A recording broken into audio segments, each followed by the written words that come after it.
হয়ে যায়।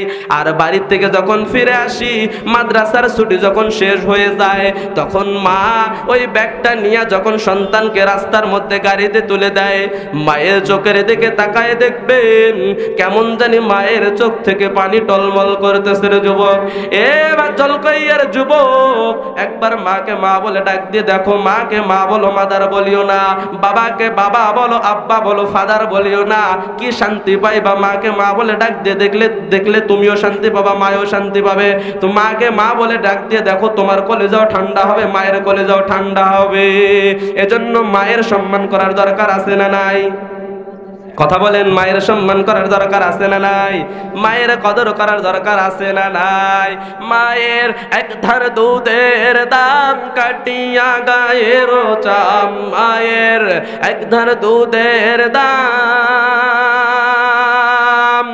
মায়ের এক ধার দুধের দাম কাটিয়া গায়ের চাম, পাপস বানালো ঋণের শোধ হবে না, এমন দরদি হবে কেউ হবে না আমার মা গো।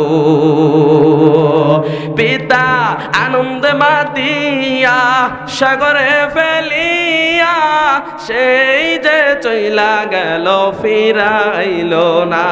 পিতা আনন্দে মাতিয়া সাগরে ফেলিয়া, সেই যে চইলা গেল ফিরাইলো না।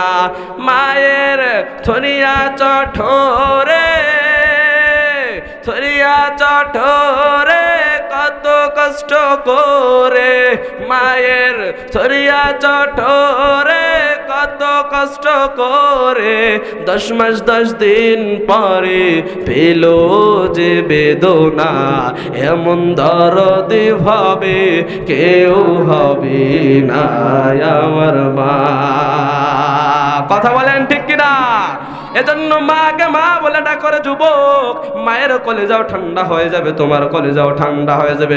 মুসলমানের সন্তান, তোমার মুখ থেকে সর্বপ্রথম যেন বের হয় সুবহানাল্লাহ, তোমার মুখ থেকে যেন সর্বপ্রথম বের হয় আলহামদুলিল্লাহ, তোমার মুখ থেকে সর্বপ্রথম বের হয় আল্লাহু আকবার। কিন্তু মুসলমানের সন্তানের মুখ থেকে সুবহানাল্লাহ আলহামদুলিল্লাহ বের হয় না। মুসলমানের সন্তান দুনিয়ার বুকে আসার পরে ইংরেজিতে কথা বলি। এই হলো মুসলমানের সন্তানের হালত। কথা বলেন ঠিক কিনা? যুবকদেরকে, মুসলমানের সন্তানদেরকে যদি বলা হয় যে বাবা সূরা ফাতিহাটা একটু ঠিকভাবে বলো তো, আচ্ছা সূরা ফাতিহা বাদ দিলাম, বলো তো কোরআনুল কারীমের ভিতরে কয়টা নাম আছে, কোরআনের কয়টা নাম আছে, কোরআনুল কারীমের ভিতরে কতগুলা সূরা আছে, এগুলা যদি যুবকদেরকে জিজ্ঞাসা করেন, যুবকেরা কিন্তু বলতে পারবে না। আর যুবকদেরকে যদি একবার জিজ্ঞাসা করেন, আচ্ছা বাবা বলো তো বর্তমান বাংলাদেশের মধ্যে শ্রেষ্ঠ নায়ককে, যুবকেরা বলবে শাহরুখ খান, শাকিব খান, সালমান খান, কত খান, যুবকের খানের অভাব থাকবে না। কথা বলুন ঠিক কিনা? যুবকেরা বর্তমান মানে এগুলা বিষয়ে তারা কোনো প্রকারের ইয়া করবে না। আর যখন এই দুর্নীতি বিষয় বা যখন এগুলা বিষয় আসবে, তখন এগুলা বিষয় নিয়ে পড়ে থাকবে সারাক্ষণ। এজন্য যুবকদেরকে আমি বিশেষভাবে বলি, ভাইয়েরা আজকে এখানে মাহফিল হচ্ছে, এখানে কোরআনের আলোচনা হচ্ছে। কোরআনের আলোচনা যেখানে হচ্ছে, নবী এবং নবী করিমের ঘোষণা অনুযায়ী বলা হয়, যেখানে কোরআনের আলোচনা হয়, আল্লাহর কথা বলা হয়, সেটাকে জান্নাতের বাগান বলা হয় তথা বেহেশতের বাগান বলা হয়। আর যদি এটা কোরআনের বাগান হয়ে থাকে, আমি মনে করি কোরআনের বিরুদ্ধে, জান্নাতের বিপরীত কিন্তু আরেকটা জায়গা আছে।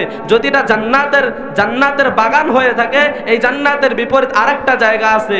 যদি তুমি এই জায়গায় না থেকে থাকো, যেই জায়গায় থাকো না কেন, তুমি চিন্তা করে দেখো, তুমি জান্নাতের বাগানের ভিতরে নাই, তাহলে জান্নাতের বিপরীত আরেকটা জায়গা আছে, সেই জায়গার নাম আমি বললাম না, আপনি নিজে নিজেই চিন্তা করে দেখেন তাহলে আপনি কোন জায়গার ভিতরে আছেন।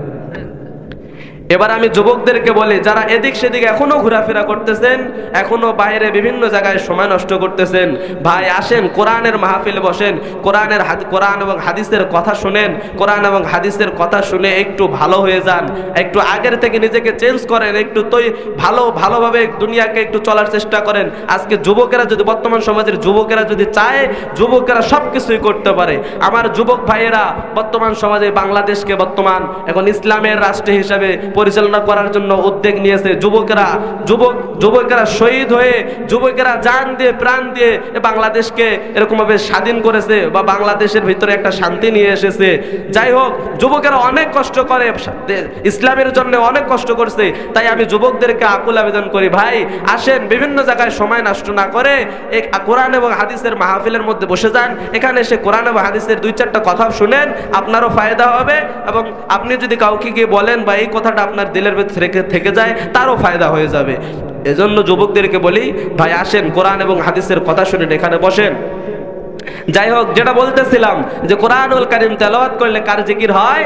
আল্লাহ তাআলা জিকির হয়। আল্লাহ তাআলা কোরআনের কথা আগে আর নামাজের কথা কেন পরে কয়, এই কথাটা তো আপনাদের কাছে বলছিলাম, কিন্তু কেন পরে কয় এতক্ষণ বোঝার পরও আপনারা বুঝছেন কি বুঝেননি যে কোরআনের কথা আল্লাহ তাআলা কেন আগে কয়? কারণ কোরআন ছাড়া নামাজ পড়লে নামাজ হবে না, এজন্য আল্লাহ তাআলা কোরআনের কথা আগে কয়। আর কোরআনের কথা আগে কয় এর কারণ আরেকটা দেখাই দিলাম, দুনিয়ার ভিতরে মুসলমানের সন্তানের উপর কোরআনের তেলাওয়াতে আগে ফরজ হয়, নামাজ মুসলমানের সন্তানের উপর পরে ফরজ হয়। এজন্য আল্লাহ তাআলা বলেন, উতলু মা উহিয়া ইলাইকা মিনাল কিতাব, আগে কিতাব পড়ো, আগে কোরআন শিখো, এরপরে কোরআন সহি শুদ্ধ করে, তেলাওয়াত সহি শুদ্ধ করে, নামাজ সহি শুদ্ধ করে, কোরআন তেলাওয়াত সহি শুদ্ধ করে নামাজ আদায় করো। এবার আসেন, যদি নামাজকে কেউ সহি শুদ্ধ করে পড়তে পারে, কোরআনকে কোরআনের মতো বানিয়ে নামাজকে সহি শুদ্ধ করে পড়তে পারে, তার জন্য রব্বে কারীম পরের আয়াতে সুন্দর করে আবার জানিয়ে দেয়। আল্লাহ তাআলা বলেন, যেই বান্দা দুনিয়ার ভিতরে নামাজকে নামাজের মতো সুন্দর করে বানিয়ে পড়তে পারে, কোরআন তেলাওয়াত সহি শুদ্ধ রেখে নামাজকে নামাজের মতো বানিয়ে পড়ে, তার জন্য রব্বে কারীম বলেন, ইন্নাস সালাতা তানহা আনিল ফাহশাই ওয়াল মুনকার। বলুন আল্লাহু আকবার। রব্বে কারীম জানিয়ে দেয়, দুনিয়ার ভিতরে যেই বান্দা কোরআনকে সহি শুদ্ধ করে, সূরা সহি শুদ্ধ করে নামাজকে নামাজের মতো বানিয়ে পড়তে পারি, তার জন্য রব্বে কারীম বলেন, তার ওই সহি শুদ্ধ নামাজ দুনিয়ার সমস্ত অশ্লীল কাজকে দেয় হুঙ্কার। একটু হুঙ্কারের মতো বলুন না আল্লাহু আকবার। তাহলে নামাজ যদি সমস্ত অশ্লীল কাজকে হুঙ্কার দেয়, এখন প্রশ্ন করবেন, হুজুর নামাজেই যদি অশ্লীল কাজকে হুঙ্কার দেয়, তাহলে আমরা তো দেখি বর্তমান সমাজে এমন ব্যক্তির অভাব নাই যে নামাজও পড়ে সুদও খায়, নামাজও পড়ে ঘুষও খায়, নামাজও পড়ে জেনা ব্যভিচার অন্যায় অত্যাচার কাজও করে, আবার নামাজও পড়ে মসজিদ থেকে বাড়ায় যায় কোদালটা খারে না মানুষের জমিনে রাইল ঠেলে। আছে না নাই? কারণ নামাজও পড়ে সুদও খায় এমন ব্যক্তি আছে না নাই? নামাজও পড়ে ঘুষও খায় এমন ব্যক্তি আছে না নাই?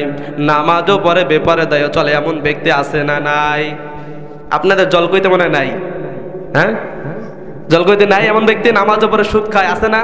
এমন আমরা হয়তো জানি না, কিন্তু এমন ব্যক্তি আছে না নাই? কথা বলেন, আছে না নাই? এমন ব্যক্তি দেখেন অভাব নাই, নামাজও পড়ে সুদও খায়, নামাজও পড়ে ঘুষও খায়, আবার নামাজও পড়ে মসজিদের সভাপতি সুদও খায়, সামনের কাতারে দ্বারা আকামত দেয়। আছে না নাই? নামাজও পড়ে সুদও খায়, নামাজও পড়ে ঘুষও খায়, নামাজও পড়ে মসজিদের সভাপতি সুদও খায়, সামনের কাতারে দাঁড়ায় আকামত দেয়। ওরে বাবা, আমি আপনাদেরকে বলে যেতে চাই, নামাজও পড়ে সুদও খায়, ঘুষও খায়, মসজিদের সভাপতি সবার সামনের কাতারে দাঁড়ায় আকামত দেয়, ওই সভাপতি চাচার জন্য আমি বলি, তুমি মসজিদ বানাইছো, এজন্য জান্নাতে আল্লাহ তাআলা তোমার জন্য একটা বালাখানা তৈরি করে দিয়েছে। কারণ রাসূলের ঘোষণা অনুযায়ী, যে ব্যক্তি আল্লাহর ঘর মসজিদ দুনিয়ার ভিতরে নির্মাণ করে, যে ব্যক্তি দুনিয়ার ভিতরে আল্লাহ তাআলার ঘর তৈরি করে, তার জন্য রব্বে কারীম জান্নাতের ভিতরে একটা বালাখানা তৈরি করে দেয়। বলুন সুবহানাল্লাহ। তোমার ওই জান্নাতের ভিতরে ঘর তৈরি করা হয়ে গেছে, তুমি মসজিদ বানাইছো, মসজিদের সভাপতি হইছো, সেক্রেটারি হইছো, কিন্তু তুমি নামাজ পড়ো না, তোমার জন্য জান্নাতে ঘর তৈরি করা হয়ে গেছে। কিন্তু ওই জান্নাতের ভিতরে যাওয়ার পরে, জান্নাতের ঘরের সামনে যায় দেখবা তোমার জান্নাতের ঘরের গেটে একটা বড় ঝোলা রয়েছে, তালা। এবার এই তালা খোলার জন্য নবী করিম সাল্লাল্লাহু আলাইহি ওয়াসাল্লাম হাদিস শরীফের ভিতরে জানিয়ে দেয়, মিফতাহুল জান্নাতিস সালাহ, নামাজ হলো বেহেশতের চাবি। কথা বলেন ঠিক কিনা? এজন্য নামাজ পড়তে হবে, নামাজ না পড়লে জান্নাতে তোমার যদিও ঘর থাকে কিন্তু ঘরের ভিতরে ঢুকতে পারবা। নামাজ পড়তে হবে, আল্লাহ রাসূলের ঘোষণা অনুযায়ী, হাদিস শরীফের ঘোষণা অনুযায়ী, আউয়ালু মা ইউহাসাবু বিহিল আবদু ইয়াউমাল কিয়ামাতিস সালাহ, কিয়ামতের দিন সর্বপ্রথম বান্দার নামাজের হিসাব হয়ে যাবে। কিন্তু আজ দুনিয়ার ভিতরে নামাজ পড়ে না বান্দা, নামাজ পড়ে না, আর বান্দা বলে আমার ঈমান আছে পাকা, আছে না নাই? নামাজ পড়ে না, তার নাকি ঈমান পাকা। নামাজি ব্যক্তিকে গিয়ে বলতেছে আরে ভাই তুই নামাজ পড়িস তা দেখি, কিন্তু তোর থেকে ঈমান আমার বেশি পাকা। কথা বলেন, আছে না নাই? নামাজ পড়ে না ঈমান পাকা, দাড়ি কাটে সেটা তার নাকি ঈমান পাকা। আল্লাহ রাসূল কয় দাড়ি রাখো, দাড়ি বড় করো, মোছ খাটো করো। এ বেটা দাড়ি কাটে আর মোছ এমন লম্বা করে প্লাস দিয়াও টাইনা তুলা যায় না, আছে না নাই? দাড়ি রাখে না, দাড়ি কাটে, তার আবার নাকি ঈমান পাকা। দাড়ি রাখে না, ঈমান পাকা। নামাজ পড়ে না, ঈমান নাকি তার পাকা। এই শয়তান দেখবেন বাবার দরবারে যায় জিকির করবে ঝাঁকানাকা। কথা বলেন ঠিক কিনা?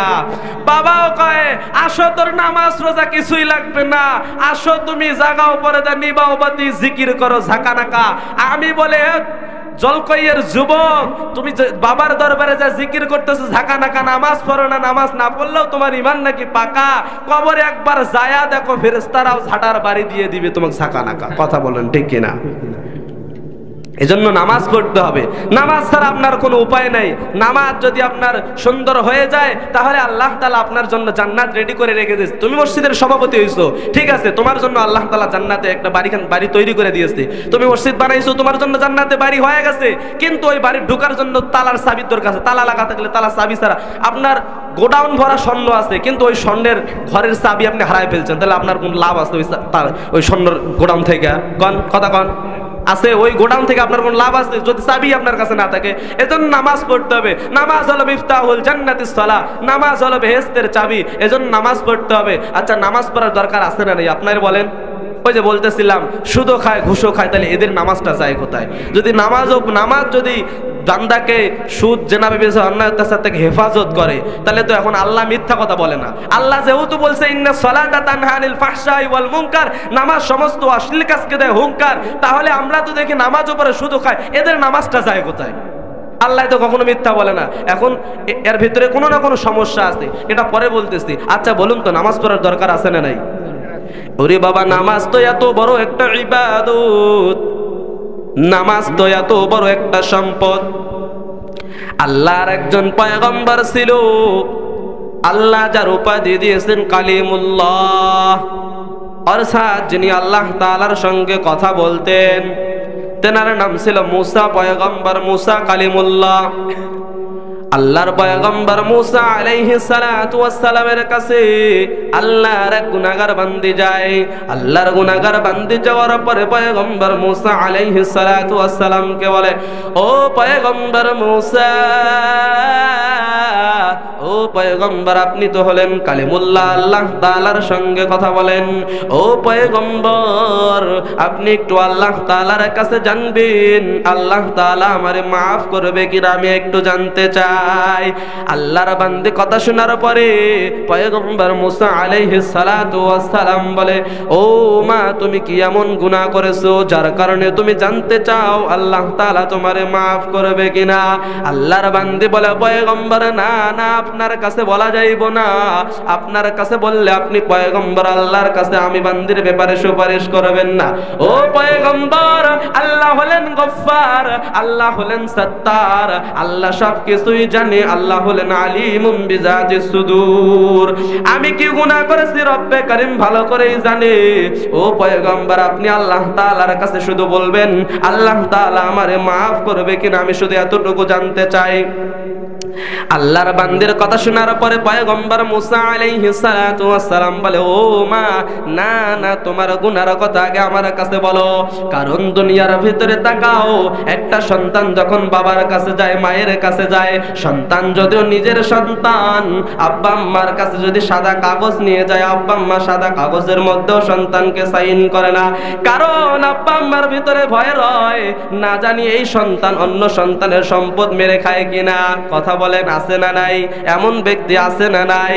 ছোট ভাই কাগজপাতির কোনো কিছুই বুঝে না, বড় ভাই সব সম্পত্তি নিজের নামে করে নিছে, আছে না নাই? এমন ব্যক্তি আছে না নাই? তো পয়গম্বর মুসা আলাইহিস সালাতু ওয়াস সালাম বলছে যদিও সন্তান নিজের সন্তান হয়, এরপরও আব্বা আম্মারা সন্তানকে সাদা কাগজের মধ্যেও সাইন করতে রাজি হয় না। ও মা, তোমার গুনার কথা না শুনে আমি আল্লাহ তাআলার কাছে যাইতে পারবো না। ও মা, তুমি আগে বলো তুমি কি গুনাহ করেছো, তারপরে আমি আল্লাহ তাআলার কাছে যাইব। আল্লাহর বান্দা এবার বলে, ও পয়গম্বর, আপনি যেহেতু ছাড়বেন না, তাহলে আপনার কাছে বলি পয়গম্বর, আমি গুনাহ করেছি দুইটা। এক নাম্বার গুনাহ, আমি একজন জিনাকারী জন্নী মহিলা, আর দুই নাম্বার গুনাহ, আমি জিনা করার কারণে আমার গর্ভে যে সন্তান এসেছিল। ও পয়গম্বর, এই সন্তান দুনিয়ার বুকে আসার পরে সন্তানের বাবার পরিচয় দিতে পারবো না। ও পয়গম্বর, এজন্য সন্তান দুনিয়ার বুকে আসার সঙ্গে সঙ্গে সন্তানকে করেছি আমি হত্যা। বলুন নাউজুবিল্লাহ। আল্লাহর বান্দে বলে, পয়গম্বর, আমি গুনাহ করেছি দুইটা। জোরে আওয়াজ করে বলুন, কয়টা? আল্লাহর বান্দে কয়টা গুনাহ করেছে? এমন ব্যক্তি বর্তমান সমাজে আছে না নাই? বর্তমান সমাজে এমন মা বোন পাওয়া যায় না না যায়? এ জলকাইয়ের যুবক, এই যে কয়েকদিন আগে চলে গেল 14ই ফেব্রুয়ারি, আপনারা জানেন কি জানেন না? এই 14ই ফেব্রুয়ারির নোংরা ভালোবাসা দিবসে এমন কত ইতিহাস পাওয়া যায়, গোটা বাংলায় তাকাও, এমন কত ইতিহাস পাওয়া যায়, ইতিহাসের অভাব নাই। 14ই ফেব্রুয়ারিতে এরকম ভাবে মা বাবা সজাগ না থাকার কারণে, ভাই সজাগ না থাকার কারণে, গার্জিয়ান সজাগ না থাকার কারণে আজ আমার আপনার মা বোন রাস্তার মধ্যে বেহাপনা করে। আর এই বেহাপনা করার কারণে আর সন্তান রাস্তার ডাস্টবিনে, সন্তান বাথরুমের পিছনে, মেডিকেলের বেডে, সন্তানের বাবার কোনো পরিচয় নাই। আছে না নাই? ও মা, আপনাদেরকে আমি বলে যেতে চাই, ও মা, মায়েরা হলো একটা মানুষ বানার কারখানা। মায়েরা হলো মানুষ বানার কারখানা। যুবকেরা আওয়াজ করে বলেন কথাটা ঠিক কিনা? প্রত্যেকটা জিনিসের একটা করে কারখানা থাকে। এই যে আপনাদের এখানে আপনারা যে পোশাকগুলো পরেছেন, এই পোশাকগুলোর একটা করে ফ্যাক্টরি রয়েছে। যে ফ্যাক্টরির মাল যত ভালো, ওই ফ্যাক্টরির প্রচার প্রসারও তত ভালো হয়। কথা বলেন ঠিক কিনা? আমি বলি মায়েরা হলো একটা মানুষ বানার কারখানা। মায়েরা হলো মানুষ বানার কারখানা। মায়েদের ওই 10 ইঞ্চি পেটের ভিতর থেকে সকল প্রকারের পয়গম্বর এসেছে, সকল প্রকারের নবী এসেছে, সমস্ত হাফেজ এসেছে, আলেম এসেছে, কারি এসেছে। সব পয়গম্বররা, সব ভালো ভালো ব্যক্তিরা, ওলিরা, সমস্ত বুজুর্গের দিনেরা তোমার মতো মায়ের 10 ইঞ্চি পেটের মধ্য থেকে এসেছে। ও মা, তোমার ওই 10 ইঞ্চি পেটের মধ্য থেকে তুমি তোমার 5 ইঞ্চি পেট যদি 14ই ফেব্রুয়ারিতে বেপরদা ভাবে ঘোরার কারণে কোনো পরপুরুষকে দেখে ফেলো, তোমার ওই পেট থেকে কোনো ভালো মানুষ বাড়াতে পারে না, কোনো হাফেজ বাড়াবে না, কোনো আলেম বাড়াবে না, কোনো কারি বাড়াবে না, কোনো মুফতি বাড়াবে না, কোনো মুহাদ্দিস বাড়াবে না। তোমার ওই পেট থেকে চিটার বাটপার গুন্ডা সারা কোনো কিছু বাড়াবে না। কথা বলেন ঠিক কিনা? যাই হোক, মায়েরা যতই ওয়াজ শুনে, আপনারা যাই বলেন, কিন্তু ভালো হতে চায়। কয় হুজুর, হুজুরের মতো ওয়াজ করে যাক, খালি শুনলাম, বাড়ির যে আবার ওই আগের মতোই। কথা বলেন ঠিক কিনা? মায়েরা যতই ওয়াজ শুনে ভালো হতে চায়। আমি বলি, ও মা, আমাদের নীলফামারী জেলাতে কুকুর আছে, আপনাদের এলাকায় আছে? নীলফামারী জেলাতে কুকুর পাওয়া যায়, আপনাদের এলাকায় আছে? নাই মনে হয় না? আপনাদের এলাকায় কুকুর নাই? কথা বলতেছেন না যে, চুপ করে আছেন। কুকুর নাই? আপনাদের এলাকায় ছাগল আছে? ছাগলের লেজটা কয় আঙ্গুল হয়? ছাগলের লেজটা 4 আঙ্গুল নাকি 4 হাত? ছাগলের লেজটা কয় আঙ্গুল হয়? 4 আঙ্গুল। এই 4 আঙ্গুলওয়ালা ছাগলটাও যদিও রাস্তা দিয়া যায়, দেখবেন এই ছাগলটা রাস্তা দিয়া যাওয়ার সময় নিজের লজ্জা স্থানটা ঢাইকা যায়। আর 1 হাত কুকুরের লেজ, এই কুকুর যখন রাস্তা দিয়ে যায়, দেখবেন লেজটা জাগাইয়া টাটা দেয়ার যায়। কথা বলেন ঠিক কিনা? বর্তমান সমাজের কিছু মায়েরাও এমন আছে, এরা যখন রাস্তা দিয়া যায়, আগের জামানার মায়েরা যদিও 3 পিস পরতো, রন্না দিয়া সুন্দর করে পেট পিঠ ঢাকতো, এখনকার মায়ের আর পেট পিঠ ঢাকতে চায় না। যদিও রন্না লেয়, তাও আবার কি স্টাইল ধরে। কেউ তো রন্না লেয় না, আবার কেউ যদি লেয়, একদিকে রন্না দেয় আর একদিকে রাখে ফাঁকা, রাস্তা দিয়া ধরে হাঁটা, আর যুবক ছেলে দেখলে দেয় টাটা। কথা বলেন ঠিক কিনা? রাস্তা দিয়ে চলে নারী, চোখে চশমা দিয়া, ছেলে দেখলে চোখটা মারে জিভ বাহির করিয়া। কথা বলেন বলেন ঠিক কিনা? লজ্জা শরম কিছু নাই বর্তমানের জামানায়, ও ভাইয়া তারা কি দেখায় কি সুন্দর মেয়েদের সমান অধিকার, মেয়েদের সমান অধিকার, মেয়েরা করে হাট বাজার, ও ভাইয়া তারা দেখায় কি সুন্দর মেয়েদের সমান অধিকার। এজন্য মায়েদেরকে আমি বলি, ও মা পর্দার মধ্যে থাকার চেষ্টা করো। নবী আমার যখন জান্নাত জাহান্নাম ভ্রমণ করলেন, জাহান্নামের মধ্যে নবী যখন যায়, নবী করিম সাল্লাল্লাহু আলাইহি ওয়াসাল্লাম বলেন, হাদিস শরীফের ভিতরে পাওয়া যায়, আল্লাহর নবী যখন জাহান্নামের ভিতরে যায়, জিবরাইল আলাইহিস সালাতু ওয়াস সালামের সঙ্গে যাওয়ার সময় আল্লাহর নবী দেখতে পায় একজন মহিলার বুকের মধ্যে আগুনের আংটা লাগাইয়া টানা হইতেছে। নবী আমার জিবরাইলকে জিজ্ঞাসা করলেন, ও জিবরাইল এদের হালত কেন? জিবরাইল বললেন, ও পয়গম্বর, এরা উম্মতের ওই সমস্ত মহিলা যাদের দুনিয়ার মধ্যে এত কাপড় থাকা সত্ত্বেও দুনিয়ার ভিতরে এরা পর্দা করে চলেনি। এরপরে নবী আরেকটু সামনে আগায় গেলেন, সামনে যাওয়ার পরে নবী আরো সুন্দর করে দেখতে পেলেন যে আরেক দল মহিলার মাথার মধ্যে আগুনের আংটা লাগাইয়া ওই মহিলাদেরকে আগুনের মধ্যে ভুনা করা হচ্ছে। নবী জিবরাইলকে বললেন, ও জিবরাইল এদের এই হালত কেন? জিবরাইল বললেন, পয়গম্বর এরা উম্মতের ওই সমস্ত মহিলা যারা দুনিয়ার মধ্যে এত কাপড় চোপড় থাকা সত্ত্বেও, দুনিয়ার বাজারের মধ্যে আপনারা যায় দেখেন প্রত্যেকটা দোকানে পুরুষ মানুষের কাপড় যদি থাকে 5টা, মহিলা মানুষের কাপড় 25টা, আছে না নাই? এত কাপড় থাকা সত্ত্বেও যারা দুনিয়ার ভিতরে পর্দা করে চলেনি, এদেরকে আজকে এই আগুনের মধ্যে এরকম ভাবে ভুনা করা হচ্ছে। এ যুবক আল্লাহর গোলাম মুরব্বী বাজান, এজন্য নিজ নিজ জিম্মাদারি নিয়ে মেয়েদেরকে পর্দায় রাখেন। আল্লাহর পার্লামেন্টে কালকে কিয়ামতের মাঠে 4 জন জিম্মাদারের ব্যাপারে এরকম ভাবে মামলা দায়ের করা হবে। কালকে কিয়ামতের মাঠে সর্বপ্রথম সন্তানেরা আল্লাহর দরবারে বাবার বিরুদ্ধে মামলা দায়ের করবে। সর্বপ্রথম সন্তানেরা বলবে, ও রব, আল্লাহ তাআলার কাছে বলবে, ও রব দুনিয়ার ভিতরে আমার বাবা নামাজ পড়েছে, আমার বাবা রোজা রাখেছে, আমাকে কোনো কিছু বলেনি, আমি নামাজ পড়িনি আমাকে বলেনি, আমি রোজা রাখিনি আমাকে কোনো কিছু বলেনি। ও রব আমার বাবার গাফলাতের কারণে আমি নামাজ পড়িনি। আমার বাবা যদি আমাকে একবার বলতো এ সন্তান নামাজের দিকে যাও, আমি নামাজে যাইতাম। এরকম ভাবে সন্তানগুলো আপনাদের বিরুদ্ধে মামলা করবে। এরপরে দ্বিতীয় নম্বরে আসবে ভাই, এবার ভাইয়ের বিরুদ্ধে মামলা করবে। আল্লাহর কাছে বলবে, ও রব আমার বাপ যখন মারা গিয়েছিল আমি আমার ভাইয়ের অধীনে ছিলাম, ভাই আমাকে একবার বলেনি নামাজ পড়ো, ভাই আমাকে একবার বলেনি রোজা রাখো, ভাই নামাজ পড়েছে রোজা রাখেছে আমাকে কোনো কিছু বলেনি। ও রব এজন্য আমি নামাজ রোজা কোনো কিছুই করিনি। আর যদি জাহান্নাম দিতে হয় তাহলে ওই ভাইকে আগে জাহান্নাম দাও। এ যুবক মুসলমান আল্লাহর গোলাম, এজন্য নিজ নিজ জিম্মাদারি নিয়ে কাজ করো রে বাবা।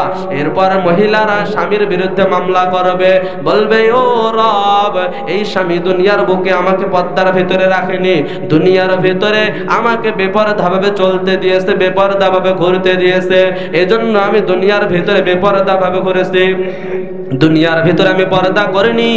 আজ যদি জাহান্নাম দিতে হয় তাহলে আমার ওই স্বামীকে আগে জাহান্নাম দাও, তারপর আমি জাহান্নামে যাব। এরপরে আসবে সন্তানের পালা। মায়েরা এবার সন্তানকে বলবে, সন্তানের ব্যাপারে মামলা করবে আল্লাহর দরবারে, আল্লাহর পার্লামেন্টে সন্তানের ব্যাপারে মামলা করবে মায়েরা বলবে, ও রব, ও আল্লাহ দুনিয়ার ভিতরে আমার স্বামী মারা যাওয়ার পরে আমি আমার সন্তানের অধীনে ছিলাম, আমার সন্তান আমাকে বলেনি ও মা পর্দা করো, আমার সন্তান আমাকে বলেনি ও মা নামাজ পড়ো, আমার সন্তান আমাকে ভালো কাজের দিকে কোনো আদেশ করেনি, ভালো কাজ করার জন্য কোনো কিছু বলেনি। ও রব আজকে যদি জাহান্নাম দিতে হয় তাহলে আমার সন্তানকে আগে জাহান্নামে দাও, তারপর আমি জাহান্নামে যাব। এজন্য মুসলমান আল্লাহর গোলাম নিজ নিজ জিম্মাদারি নিয়ে কাজ করে বাবা।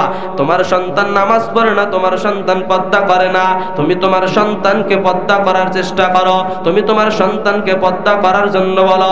তোমার সন্তান নামাজ পড়ে না, তুমি তোমার সন্তানকে নামাজ পড়ার জন্য বলো। তোমার স্ত্রী বেপরদা ভাবে ঘুরে, তোমার স্ত্রীকে তুমি পর্দায় রাখার চেষ্টা করো। তোমার মা বেপরদা ভাবে ঘুরে নামাজ পড়ে না, তোমার মাকে তুমি পর্দার সহিত রাখার চেষ্টা করো। তোমার মাকে তুমি নামাজ পড়ার কথা বলো, নয়তো কাল কিয়ামতের মাঠে তোমার ওই মা, তোমার স্ত্রী, তোমার ভাই, তোমার সন্তান, তোমার বাবা তোমার কাছে বিচার ব্যাপারে নালিশ করবে। এ মুসলমান আল্লাহর গোলাম, এজন্য আমাদেরকে নিজ নিজ জিম্মাদারি নিয়ে কাজ করতে হবে, মায়েদেরকে পর্দার ভিতরে রাখতে হবে। এ মুসলমান, ওই যে বলতেছিলাম আল্লাহর বান্দি পয়গম্বর মুসা আলাইহিস সালাতু ওয়াস সালামকে বলতেছিল, ও পয়গম্বর, আমি গুনাহ করেছি দুইটা, এক নম্বরে জিনাকারী মহিলা, দুই নম্বরে আমি একজন সন্তান হত্যাকারী খুনি মহিলা। এই সন্তান হত্যাকারী খুনি মহিলার ব্যাপারে পয়গম্বর শোনার পরে এবার পয়গম্বর বলতেছে, সুকান সুকান, এ আল্লাহর নাফরমান বান্দি, দূর হয়ে যাও, দূর হয়ে যাও আমার চোখের সামনে থেকে। না জানি তোমার নাফরমানের কারণে আল্লাহ তাআলা আমি পয়গম্বর মুসার উপর কি গজব নাই নাজিল করে। আল্লাহর বান্দি পয়গম্বর মুসা আলাইহিস সালাতু ওয়াস সালামের কথা শোনার পরে সেখান থেকে দৌড় দিয়ে চলে গেলেন, কারণ আল্লাহর বান্দির ভিতরে ভয় রয়, না জানি পয়গম্বর যদি কোনো কিছু বলে ফেলে মুখ দিয়ে, এই দোয়া আল্লাহ তাআলার কাছে কবুল হয়ে যাবে। এই জন্য পয়গম্বরের কথা শোনার সঙ্গে সঙ্গে আল্লাহর বান্দি সেখান থেকে চলে গেলেন। যাওয়ার পরে আল্লাহর বান্দি উঁচু পাহাড়ে উঠে আল্লাহ তাআলার কাছে তওবা করলেন। আল্লাহ তাআলার কাছে তওবা করেন, খলাকতানি ওয়া আনা আবদুক, ও আল্লাহ তুমি আমারে বানাইছো, ও আল্লাহ আমার গুনাহ মাফ করনে ওয়ালা তুমি ছাড়া আর কেউ নাই, দুনিয়ার মধ্যে আমার গুনাহ মাফ করনে ওয়াল্লাহ তুমি ছাড়া আর কেউ নাই। ও আল্লাহ, আমি যত বড়ই গুনাহ করি আমার গুনার থেকে তোমার দয়া আরো বড়। আমি যত বড়ই গুনাহ করি, আমার গুনাহ যদি হয় সাগরের পানি, তাহলে আল্লাহ তাআলার দয়া এর থেকেও বড়। আমার গুনাহ যদি হয় জমিনের মাটি, এর থেকে আসমানের থেকেও বড় আমার আল্লাহ তাআলার দয়া। এ মুসলমান আল্লাহর গোলাম, এজন্য আপনি তওবা করেন রে বাবা, তওবা করেন, তওবাতুন নাসুহা করেন। যত বড়ই গুনাহ হোক, যত বড়ই গুনাহ করেন আল্লাহ তাআলা আপনাকে maaf করে দিবে। এ মুসলমান, রব্বে কারীম কোরআনুল কারীমের ভিতরে বলেন, ইয়া আইয়ুহাল্লাযীনা আমানু তুবু ইলাল্লাহি তাওবাতুন নাসুহা।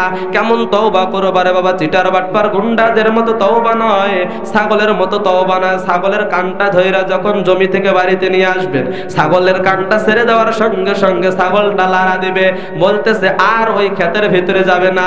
কিন্তু ছাগলকে ছেড়ে দিয়ে আপনি একটু ফাঁকে যান, দেখবেন ওই আবার ওই ক্ষেতের ভিতরে গিয়েছে। এমন তওবা করলে হবে না, তাওবাতুন নাসুহা করো, আমার আল্লাহ তাআলা maaf করে দিবে। এ যুবক মুসলমান আল্লাহর গোলাম, তাকায় দেখো তোমার মতো কত যুবককে আল্লাহ তাআলা maaf করে দিয়েছে। এরে মুসলমান আল্লাহর গোলাম, তোমার মতো কত যুবককে, কত বড় বড় গুনাহগারদেরকে আল্লাহ তাআলা maaf করে দিয়েছে। হাদিস শরীফের ভিতরে পাওয়া যায়, বাশার নামের একজন যুবক, আল্লাহর বান্দা, মদ পান করে সারাটা জীবন কাটায় দিয়েছে, মদ পান করে নিজের জিন্দেগি পার করে দিয়েছে। মদের আড্ডাখানায় যাওয়ার সময় একদিন হঠাৎ করে দেখতে পেলেন রাস্তার ধারে একটা এরকম ভাবে কাগজের টুকরা পড়ে রয়েছে। যুবক কাগজের টুকরা নেওয়ার পরে দেখলেন সেখানে আরবি কিছু লেখা রয়েছে। যুবক বলতেছে, ও মা, আমি যেহেতু আরবি লেখা পড়তে পারি না, কিন্তু আমি বুঝি আরবি লেখা। এই কাগজটা আমি রাস্তার মধ্যে করে পেয়েছি, আপনি এই কাগজটাকে সম্মানের জায়গায় রেখে দেন, কারণ এই কাগজটা হলো আল্লাহর কালাম কোরআনুল কারীমের একটা টুকরা। এবার যুবক কাগজটাকে মায়ের কাছে সম্মানের জায়গায় রেখে দিয়ে চলে গেলেন আবার মদের আড্ডাখানায়। মদের আড্ডাখানায় যাওয়ার পরে যুবক মদ পান করে বেহুশ হয়ে পড়ে রয়েছে। এবার যুবক মদ পান করে যখন বেহুশ হয়ে পড়ে রয়েছে, ওই যে রব্বে কারীমের কোরআনুল কারীমের একটা আয়াত, কোরআনুল কারীমের যে একটা শব্দ, একটা আরবি লেখা যুবক সম্মানের জায়গায় রেখে দিয়েছে। এই আমলটা আল্লাহ তাআলার কাছে এত দামি, এত সুন্দর হয়ে গিয়েছে, এত পছন্দের হয়ে গিয়েছে। ওই জামানার কুতুবে আলম হাসান বসরি রহমাতুল্লাহি আলাইহি, ওই জামানার কুতুবে আলম হাসান বসরি রহমাতুল্লাহি আলাইহিকে আল্লাহ তাআলা স্বপ্নের মাঝে জানিয়ে দিলেন, ও হাসান, আর ঘুমাইও না, আর ঘুমাইও না, যাও যাও, ওই মদখোর বাশারকে আমি আল্লাহর পক্ষ থেকে সালাম জানাও। বলুন সুবহানাল্লাহ। রব্বে কারীম ওই মদখোর বাশারের অতটুকু আমলকে এতই পছন্দ করেছে, রব্বে কারীম নিজেই সালাম জানিয়ে দিয়েছে।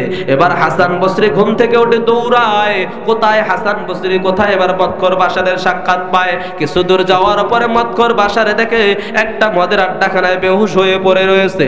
মদখোর বাশারের ওখানে যাওয়ার পরে মদের আড্ডাখানার সকলে দেখে অবাক হয়ে গেল, কি ব্যাপার হুজুর, আপনি কেন আমাদের মদের আড্ডাখানার ভিতরে? এবার হুজুর বলতেছো, যুবক তোমাদের মধ্যে কি মদখোর বাশার নামে কেউ আছে? এবার বলে হ্যাঁ, মদ পান করে বেহুশ হয়ে ভিতরে পড়ে রয়েছে। কয় হুশে আসলে আমার পক্ষ থেকে তাকে সালাম জানিয়ে দাও, আমার কাছে নিয়ে এসো। এবার মদখোর বাশার যখন শুনতে পেয়েছে ওই জামানার কুতুবে আলম তার সাথে সাক্ষাৎ করতে এসেছে, মদখোর বাশার এবার ওই জামানার কুতুবে আলমের সঙ্গে সাথে চলে আসলেন। আসার পরে হাসান বসরিকে বলতেছেন, কি ব্যাপার হুজুর, আপনি কেন আমার খোঁজে? হাসান বসরি বলে, ও যুবক, কি আমল করেছো রে বাবা, যার কারণে আমার মাওলা নিজেই তোমাকে সালাম জানিয়ে দিয়েছে। যুবক বলে, ও হুজুর, আমি তো কখনো মসজিদের বারান্দাও যাইনি, কখনো নামাজ পড়িনি, কোনো কিছু পড়িনি, রোজা রাখিনি, শুধু মদ পান করে করে নিজের জীবন পার করে দিয়েছি। এবার আল্লাহ তাআলার পক্ষ থেকে হাসান বসরি তাকে সালাম জানিয়ে দেয় আর বলে, তুমি কেমন আমল করেছো যার কারণে আল্লাহ তাআলা তোমাকে সালাম জানিয়েছে? বাশারের মনে পড়ে গিয়েছে ওই যে রাস্তার মধ্যে একটা কাগজের টুকরা সে সম্মানের জায়গায় রেখেছিল। এবার হাসান বসরিকে সে বলে, হুজুর, আমি কখনো কোনো ভালো আমল করিনি, তবে আজকে একটা ছোট্ট কাগজের টুকরা পেয়েছি, এই কাগজের টুকরাটা সম্মানের জায়গায় রেখে এসেছি।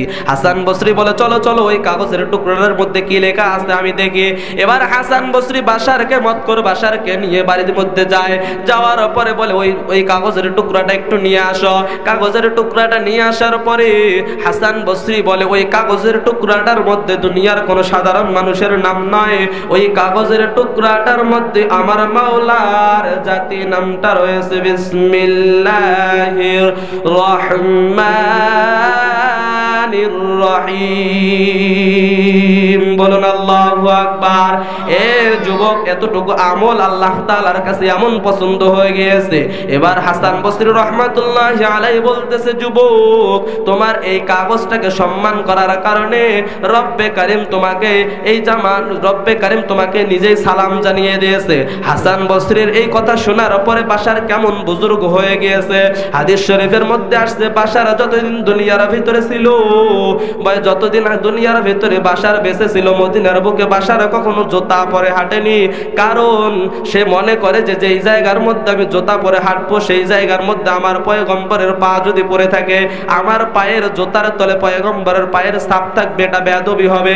কেমন বড় ওলি হয়ে গিয়েছিল একটু চিন্তা করেন যুবক। সেই মদখোর বাশারকে আল্লাহ তাআলা মাফ করে দিয়েছে। তুমি যত বড়ই গুনাহ করো রে বাবা, আজকে থেকে তওবা করো, তওবাতুন নাসুহা করো, আল্লাহ তাআলা তোমাকেও মাফ করে দিবে। যাই হোক, যেটা